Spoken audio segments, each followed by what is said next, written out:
Rahim. Sa i përket xhelozisë, urrejtjes, nuk mund t'i shmangemi xhelozisë, smirës së njerëzve.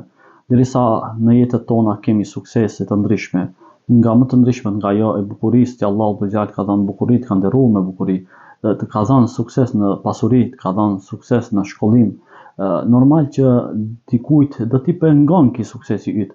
Andaj, këshilla ime është që gjithnjë mirësitë e tua mos i publiko.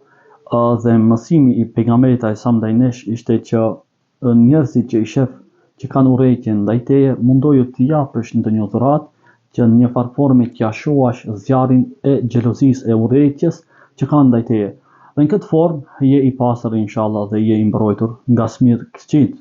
Ndërsa sa i përket magjistarëve dhe sihirbazëve të cilët që mund të jenë edhe antarë të familjes apo spaku të shkruajnë dhe të paguajnë magji, kisha thënë që si besimtar ne duhet të jemi në vazhdimsi të mbrojtur, me namaz, me dhikr, surja al-Bekare të jesë e kënduar në shtëpitë tona, dhe në këtë formë je i mbrojtur, pavarësisht kush është ai antar, i familjes, mik apo i huaj.